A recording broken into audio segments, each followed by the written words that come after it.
2 या 3 खुराक में ही उस समस्या से निजात पा लिया। अब जैसे जैसे मौसम परिवर्तन हो रहा है।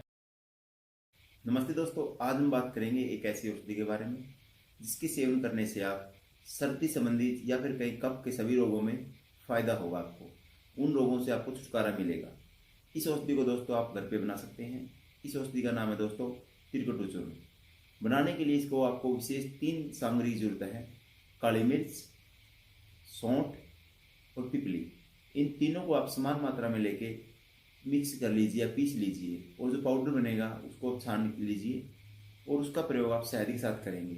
तो इससे आपको कफ के जितने भी रोग हैं सभी में फ़ायदा होगा। हमने बहुत से पेशेंटों को देखा है जिनको खांसी और जुकाम की ज़्यादा समस्या है, बार बार जुकाम हो जाता है, तो हमने उनको इस चूर्ण का प्रयोग करवाया तो उनको 2 या 3 खुराक में ही उस समस्या से निजात पा लिया।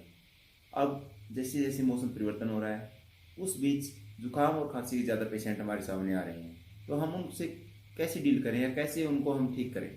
हम उनसे बस इतना ही कहते हैं कि आप जितना हो सकता है ठंडी चीज़ों को अवॉइड करें, और कफ को जिससे हम कंट्रोल कर सकें, कफ के लिए एक तो सबसे बेस्ट है दोस्तों त्रिफला चूर्ण। लेकिन ये जो है त्रिकुटु चूर्ण, इसका त्रिफला चूर्ण से भी ज़्यादा अच्छा रिजल्ट है। आप अगर इसका प्रयोग करेंगे, प्रयोग करने के लिए आपको क्या करना है, 1 चुटकी इस चूर्ण की ले लेंगे, इसको शहद के साथ थोड़ा शहद मिला लेंगे, उसके साथ मिला के ले लीजिए। उसके 10-15 मिनट पहले और बाद में आपको किसी भी चीज़ का सेवन नहीं करना। इसके 2 या 3 खुराक से आपको 100% फायदा होगा। दोस्तों थैंक्स, आर यूट्यूब चैनल को आप सब्सक्राइब करें।